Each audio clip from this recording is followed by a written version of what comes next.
안녕하세요. 오늘 모실 분은 한중 양국 발전에 보탬이 되는 일이라면 언제 어디서든 달려가 교류하겠다는 분인데요. 또 한국에 있는 중국 경제인들에게 마당발로 통하시는 분입니다. 오늘은 이선호 회장님과 함께 이야기 나눠보도록 하겠습니다. 안녕하세요. 안녕하세요. 네, 오늘 내외 방송과 함께 MOU를 체결하신 걸로 알고 있어요. 진심으로 축하드립니다. 아유, 감사합니다. 먼저 시청자분들에게 간단한 소개 인사 부탁드립니다. 안녕하세요, 시청자 여러분. 한중 실크로드 국제교류협회 회장 이선호입니다. 반갑습니다. 네, 반갑습니다. 네, 회장님 중국에서 출생하신 뒤 헤이롱장대학교 법학학사를 졸업하시고 중국에서 CEO로 나가시면서 승승장구하셨던 걸로 알고 있어요. 근데 어떠한 계기로 한국에 오시게 되셨는지 한번 말씀 부탁드립니다. 네, 저는 이제 중국의 헤이롱장에서 태어났고요.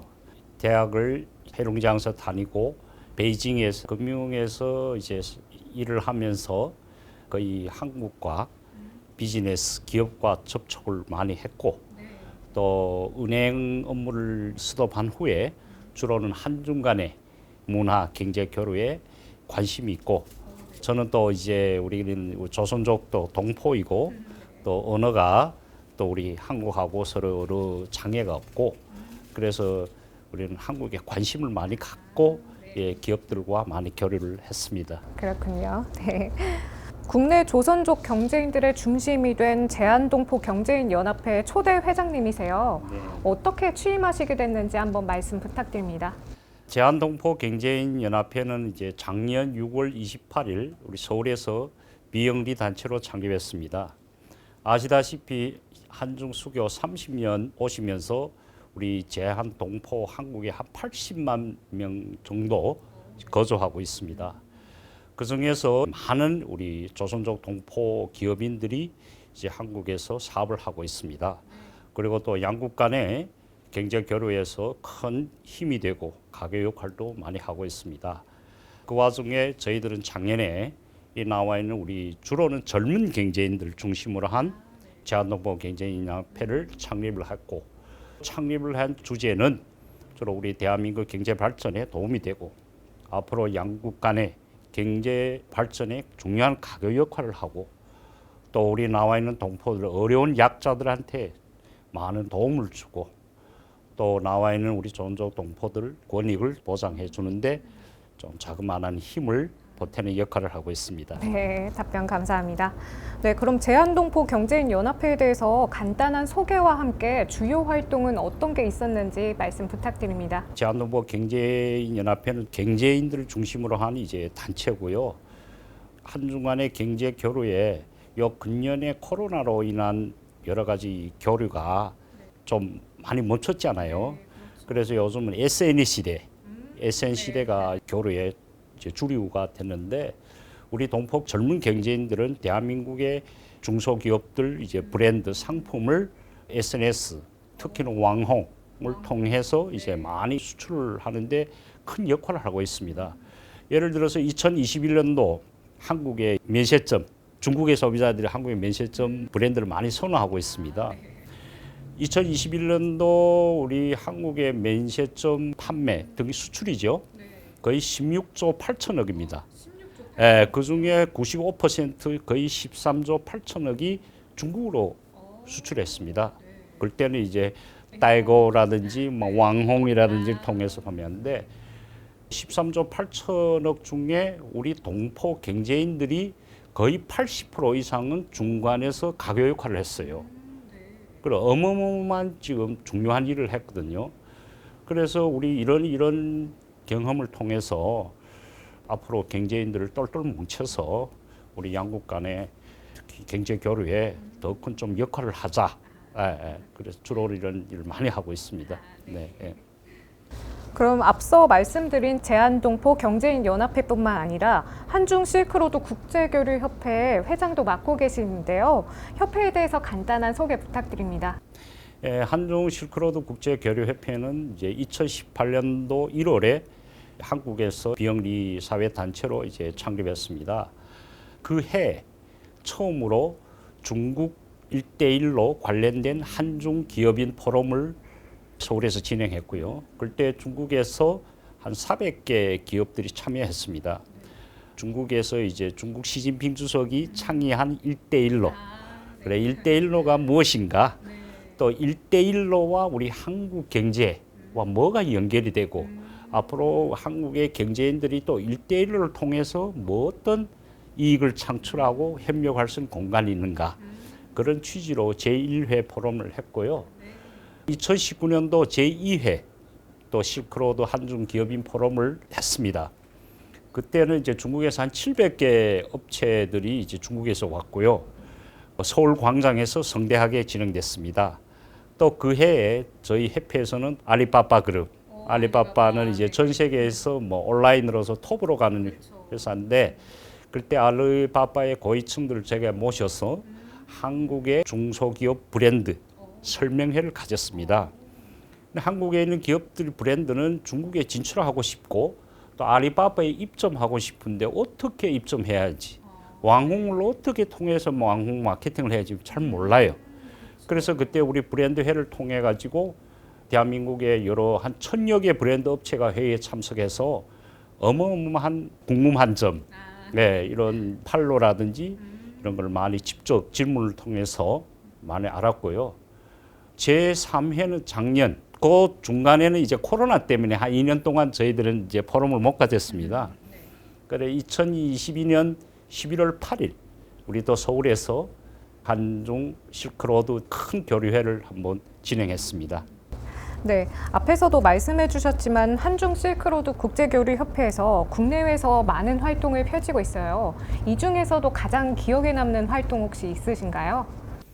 크고 작은 활동들은 저희들이 좀 많이 진행했습니다. 진행하는 과정에서 또 여러 가지 아쉬운 점도 있고 저희들한테 큰 기억에 남는 이제 활동도 있었습니다. 경제 위주로 하는 이제 포럼이 진행됐고요. 그리고 저희들은 포럼은 주로 좀 실질적이고 현실적인 양국 기업 간 사이에 서로 파트너를 매칭해주고 거래를 성사되게 하고 하는 실질적인 이런 것이 우리 주제입니다. 포럼의 주제. 그래서 가장 인상이 남았던 거는 금방 이제 아나운서님께서 말씀드린 알리바바 그룹. 그때가 제가 그 포럼을 통해서 우리 대한민국 중소기업들이 많은 것을 느꼈고 많은 것을 배웠고 저희들이 또 이메일이라든지 감사문, 전화 등을 협회에 와서 고맙다고 그러니까 제가 이런 활동은 자꾸 정기적으로 계속 해야 되겠다 그런 느낌이 있었습니다. 네, 보람도 크셨을 것 같아요. 네. 네, 2016년 사드 배치 갈등 이후 한중 관계 개선이 완전히 이루어지지 못하고 있어서 안타까운데요. 혹시 정치적 신뢰 관계를 회복하기 위해서는 어떠한 노력이 필요하다고 생각하시나요? 참 2016년에 이제 사드 문제로 인한 우리 양국 관계가 진짜 주춤해진 것은 사실입니다. 저희들도 안타깝습니다. 특히는 저희들은 협회로서 양국 간의 경제나 여러 가지 교류를 가교 역할을 하는 하나의 단체로서 너무 안타깝고요. 이 사드 후 우리가 코로나로 또 인한 이 3년 동안 여러 가지로 교류가 영향을 미쳤고 특히는 이제 경제, 문화, 인적 교류에 많은 이제 상처를 입은 건 사실입니다. 그래서 한중 관계는 이웃이고 역사, 문화적으로 몇천 년 역사를 가지고 있는 이웃이기 때문에 떠나야 뗄 수 없는 또 동반자 관계고 작년 11월 15일 날 G20 포럼에서 우리 윤석열 대통령과 시진핑 주석께서 또 양국 정상 회의를 거쳐서 양국 관계 협력을 좀 확대하고 이제 앞으로 더 잘 협력해 나가자 이런 취지에서 볼 때 저희들은 양국 관계가 우선은 이제 정치적 신뢰가 중요하다고 저는 생각됩니다. 좀 빠른 시일 내에 양국 정상님께서 서로 방문을 통해서 사드 문제나 또 여러 가지 지금 뭐 이 공급망 문제 또 이런 인적 교류 문제 또 한류 문제 등등에서 이제 정상들이 만나서 좀 풀건을 풀고 앞으로 우리 미래를 위해서 작년은 한중 수교 30주년을 했고 또 이 어려운 과정에 작년에 이제 양국 간 경제 무역 거래가 3,600억 달러였습니다. 역대 최고로 거래거든요.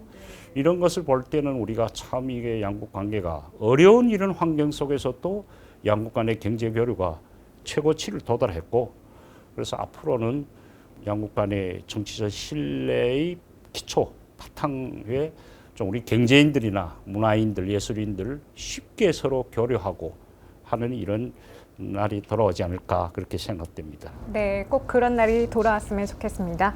네, 한중 지방 정부 간 교류도 실생활과 관련된 다양한 영역에서 진행할 것을 제안하셨어요. 이 부분에 대해서 구체적인 설명 한번 부탁드립니다. 국가와 국가 간의 서로 지간 정상적인 교류라든지 외교적인 교류 등도 중요하지만, 그러나 우리 지역과 지역 사이의 교류가 상당히 중요하다고 저는 그렇게 생각됩니다. 왜냐하면 아시다시피 아나운서님, 중국이 14억 인구고 땅이 크지 않아요. 중국의 한 지역, 예를 들면 한국의 도움은 중국의 하나 성입니다. 성의 인구가 거의 뭐 대한민국 인구를 초과합니다. 5천만 명 이상 되는 그런 지역이기 때문에, 그래서 우리 한국 지역과 중국 국내 지역과의 경제, 문화, 인적 이런 교류가 활성화되면 하나의 그 지역을 한국의 내수 시장을 좀 보고 경제적으로 지역 간의 교류가 활성화되면 좋지 않을까 생각이고, 그리고 우리 수교 후에 한국의 각 지역 단체들도 중국에 있는 지역 단체들과 서로 교류할 수 있는 뭐 자매 계약이라든지 그 MOU라든지 계약을 많이 맺었습니다. 중국하고 이런 계약을 맺고 계속 좀 주기적으로 앞으로 그런 지역과의 관계 유지해야 되는데, 안타깝게도 그저 계약만 체결하고 또 어느 정도 4년 5년 지나면 또 정권이 바뀌고 이렇게 되면 이게 식어가는 그런 느낌이 많이 오거든요. 그래서 앞으로도 지역 간에 서로 MOU라든지 계약을 체결한 후에, 그래서 지역에 있는 뭐 기업, 특산물, 관광 쪽으로도 중국의 지역과 좀 많이 활성화됐으면 좋지 않을까 그렇게 생각됩니다. 네, 답변 감사합니다. 네, 회장님, 한국과 중국의 청년들이 양국 관계 발전과 또 문제들을 논의하는 한중 청년 교류센터 설립이 필요하다고 강조하셨어요. 이에 관해서 한번 설명 부탁드립니다. 이 문제는 상당히 중요한 문제입니다. 그리고 또 우리 앞으로 한중 간의 미래 30년에 꼭 필요하다고 생각됩니다. 지금 아시다시피 언론 조사를 보게 되면 지금 한국의 MZ시대 거의 100분의 79%가 중국에 대한 비호감, 이런 것도 언론에서 많이 나타나고 있잖아요. 그래서 앞으로 우리 청년들이 교류가 미래 우리 양국 간의 모든 방면에서 주축이 되는, 그래서 제일 중요한 건 양국 간의 이해 부족입니다. 서로 간의 이해, 그 나라에 대한 역사, 문화, 경제 모든 것에 대한 이해, 또 중국 청년들도 한국에 대한 모든 이제 역사, 문화, 경제에 대한 이해 부족이고, 이런 이해관계를 넓히기 위해서는 저희 협회에서는 항상 그런 제안을 하고 있습니다. 좀 우리 양국 정상님께서 만나실 때 베이징, 서울에다가 양국가에서 대표적인 한중 청년교류센터, 중한 청년교류센터를 만들자. 예를 들면 베이징에 우리 한국 센터를 만들면 한국에 있는 우리 진짜 우수한 과학기술, 반도체 기술, 한류, 관광, 문화 모든 것을 전시를 하고, 중국에 있는 청년들이 직접 한국에 오지 않아도 그 센터에 가서 보고, 야, 이게 대한민국이 이렇구나, 이렇게 발전되구나 좀 이해도 하고, 그래서 이 양국 간의 이게 센터 설립이 특히 정부 차원에서 좀 적극적으로 추진하면 좋을 것 같다. 저는 그렇게 생각합니다. 네, 정말 좋은 정책인 것 같습니다. 중국 산업에서 블루오션으로 태권도와 골프 산업을 뽑으셨어요. 이 두 산업에 집중하신 이유가 있으실 것 같은데 한번 말씀 부탁드립니다. 참 아나운서님께서 좋은 질문을 하시는데요. 저도 스포츠 산업에 좀 관심이 많습니다. 우리 대한민국은 1988년도 올림픽, 2002년도 월드컵, 또 2018년도 동계올림픽 등등을 거쳐서 우리 스포츠 산업이 지금 세계에서도 소위 말하면 손가락 안에 들어가지 않습니까? 특히는 이제 골프 산업. 골프는 우리는 KPGA, 뭐 LPGA 우리 대한민국 선수들이 항상 세계 무대에서 우승을 하고 또 우리 월드컵에서 우리 대한민국 또 선수들이 8강에 진출하고 4강에 진출하고 그런 거는 우리 대한민국의 참 스포츠 산업이 발전과 또 그런 능력과 기질을 가지고 있고 중국에서 작년 6월 1일에 중국 정부에서 이제 스포츠 산업에 대한 법안이 나왔습니다. 이 법안은 주로는 이제 중국의 스포츠의 대중화 스포츠 발전. 근데 중국에서는 이제 여러 가지로 그 학과 제한을 했어요. 근데 거기에 무조건 이제 스포츠는 해라. 스포츠 운동을 해라. 예, 그런 이런 정책들이 있기 때문에 그래서 중국의 스포츠 발전이 무궁무진합니다. 그리고 태권도. 태권도는 소위 말하는 우리 대한민국 하나의 고유 스포츠 문화고 중국도 2000년도 시드니 올림픽 게임부터 시작해서 많은 금메달도 나왔고 대한민국의 프로 코치들이 중국 국가팀 코치들도 한국분이에요. 그리고 지금 중국에 한 3천만 명 되는 태권도 인구가 있습니다. 그리고 또 각 대학, 소학교, 뭐 유아지원 이런 태권도 학과도 나왔고 도관들이 어마어마하게 지금 설립됐습니다. 태권도 도관. 이제 스포츠 태권도 문화, 예를 들면 골프 문화가 발전되다 보니 근데 코치가 많이 부족합니다. 그래서 나는 이게 스포츠 산업 중국 진출, 특히는 코치, 경험, 용품, 장비 등등을 중국에 진출하고 중국에서 발전하는 것도 이게 큰 하나의 우리 한국에서 인력 창출이라든지 어떤 분들은 코치 자격증에서도 지금 일자리가 없다는 이런 분들도 많다고 알고 있습니다. 그래서 이런 분들도 좀 중국에 진출하면 좋지 않을까.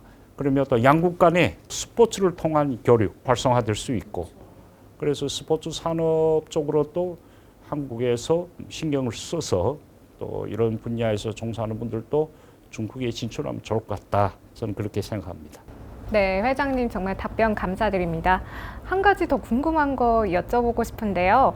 중국에서 태어나신 걸로 알고 있어요. 근데 현재 부모님이랑 같이 살고 계신가요? 네, 그렇습니다. 저희 외할아버지, 외할머니 고향은 전라도 순천입니다. 네, 순천입니다. 그래서 저희 외갓집 고향은 다 순천에 있습니다. 네, 그래서 어머니는 이제 중국에서 태어났고요. 저희 어머니는 이제 외할아버지 고향을 찾아서 어머님께서 귀화를 했습니다. 한 5년 됐습니다. 그래서 저는 또 어머니가 계시니까 저는 또 어머니를 좀 모시고 한국에 지금 살고 있습니다. 마지막으로 목다하신 말씀이나 덧붙이실 말씀 있으면 말씀 부탁드립니다. 지난해는 한중 관계가 참 뜻깊은 이제 해였습니다. 수교 30년, 최대 무역 거래 3,600억 달러. 그리고 또 코로나로 인한 어려운 환경 속에서 모든 난관을 이기고 또 새로운 이제 2023년을 맞이하게 됐습니다. 여러분께서 모든 분들이 건강하시고 가정이 행복하시고 경제 활동에 종사하고 있는 우리 기업인 여러분들 힘내시고 우리 어려운 이런 위기를 하나의 기회로 저희 협회와 같이 이겨나갑시다. 감사합니다. 네, 오늘 이선호 회장님과 함께 한중 양국 간의 심도 있는 이야기를 나눠봤는데요. 오늘 자리에 함께 해주신 이선호 회장님께 다시 한번 감사의 말씀을 드리겠습니다. 감사합니다. 감사합니다. 네, 아쉽지만 인터뷰는 여기서 마치고 저는 또 다른 영상으로 찾아뵙도록 하겠습니다. 지금까지 아나운서 박세정이었습니다. 감사합니다.